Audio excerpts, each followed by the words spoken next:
it's a common miss is I've got 3 years. I got a contract. I'm going to start seeing sales, and then I'm going to really go into, get some elevation in years 2 and years 3, and then I'll get my renewals going. But if you're not active in the first 3 months, you're going to miss a major window. This week on Tuesday Talks with Toomey, Dan gives you insights into the critical 90-day window after you are awarded a contract. You have to be prepared on day one, and this episode will get you ready, so stay tuned.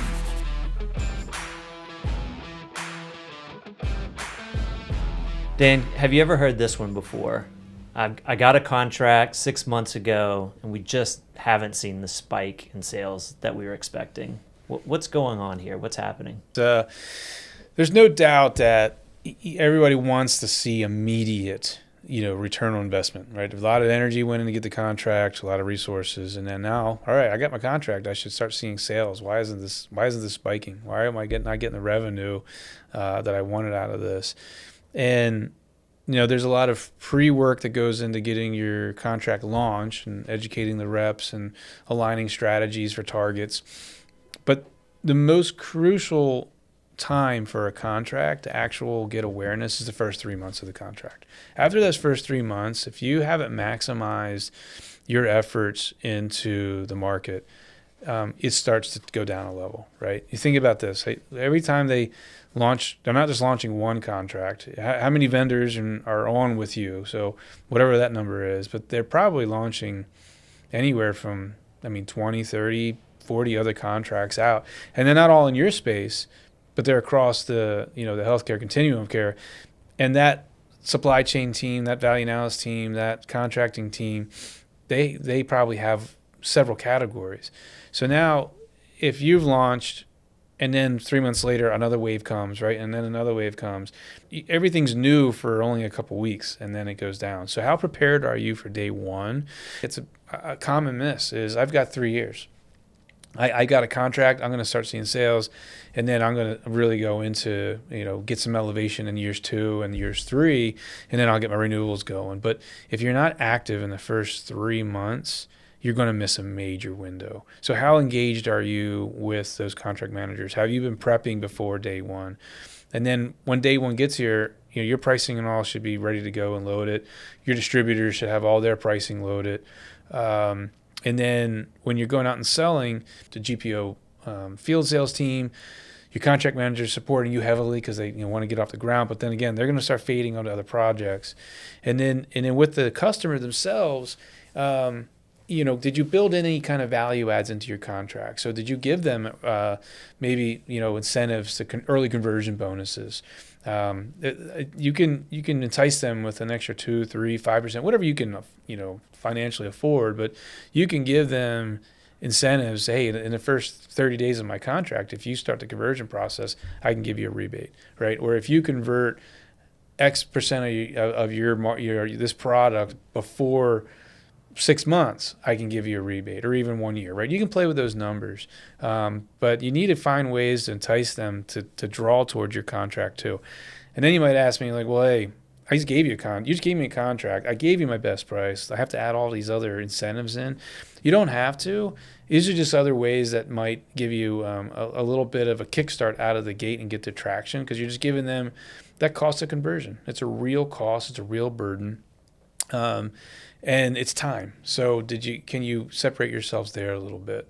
And then I think I would also go with, when you look at how are your sales reps engaged with that customer, where do they fit into the schedule of the committees and the trials, and what products are you bringing in now, and then what products do you want to bring in later, right? So you got to methodically play that out with with yourself and the customer and say, this is our launch date, this is what we're doing now, and then does it build upon a portfolio?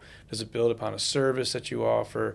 And you keep engaging with that customer, but then you're going back and you're following up with the conversations you had with them. Yeah. So that 3 months is critical. And I'm thinking to myself, maybe your field sales reps have a lot going on, and then so you're going to have to, like you said, train them beforehand, but also align them that, hey, these 3 months are extremely important, so we need to hit the ground running. So arrange your schedule and your territory and everything along those lines. Is that something that you have experienced or any insights on? Yeah, and I would say too is the expectation should be there that when you launch this out, as a GPO manager, there's nothing more frustrating than, hey, I got the contract and then no one's making the calls, right? You've got to be aligned with the regional directors, the VP of sales, whatever your structure may be. But like, this is a top priority in these next 30 to 60 days that you're doing nothing but making the calls for the contract, informing of the award ahead of time. And now that it's live, talking about what their pricing is now, we've current usage, what it could be, right? Hey, if you just buy a few more of these, your product or service, well, I can move you to the next tier and instantly drive savings for you, right? Obviously, education upfront is super important, so they're comfortable with the tiers, like where their customers fall into, right? So create target lists, not only as, hey, we want you to go and call on these customers, but if their sales were, $100 today, they might just fall in tier 1. So what's it going to take to get them to tier 2 or tier 3 or to get them additional rebates that you offer? So prepare them with that conversation so they can talk to the customer to have a pathway of maybe they can't fully convert today, but they can convert parts of the way, right? And this walk them through what success looks like.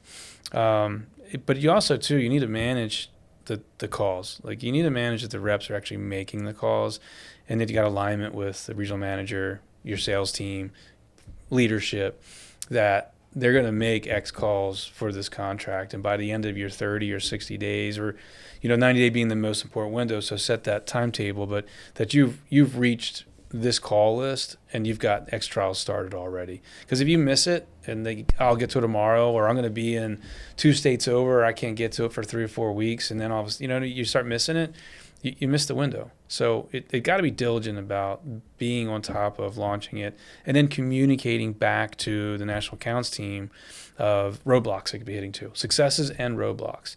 Because also, I would say, you're going to, as a GPO director, you're going to be talking to your GPO manager quite a bit. Right? Your health systems team is going to be talking to that contract manager a lot.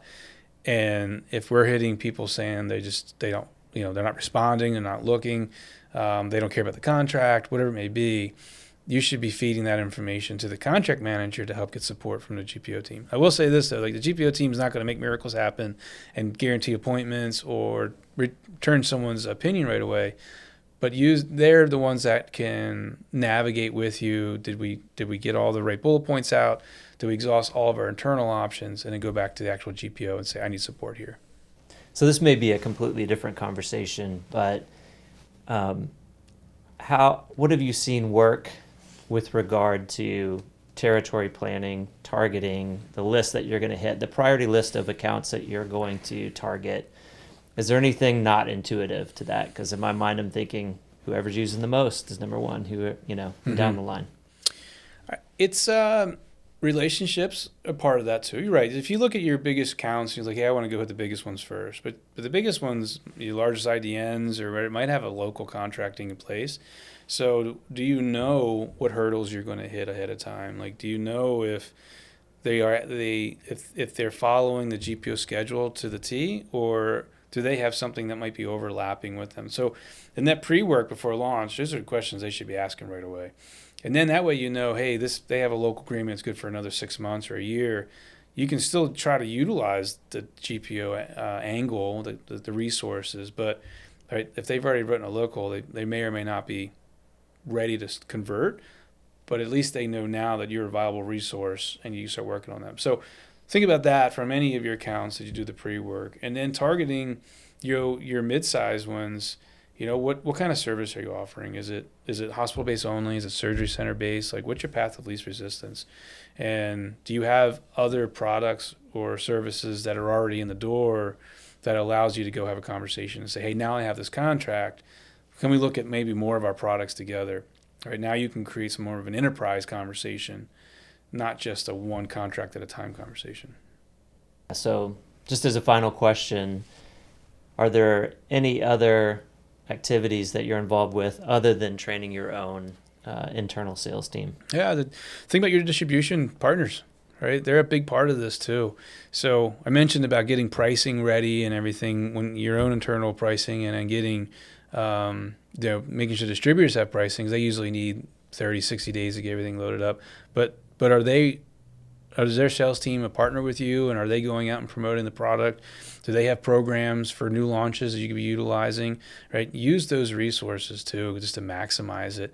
And then they have the contacts, right? They're an arm for you of people they're working with at the hospital level too, materials management and supply chain. So did you bring all those people into the equation and having a at the table alignment, right? So here's our GPO contract. Here's our sales team that can support. Here's our distribution team that can support. And if you can get the GPO field rep there with you, right? And then you've got everyone there at the table who really can help propel the conversation of what a part, like really aligning that partnership out of the gate.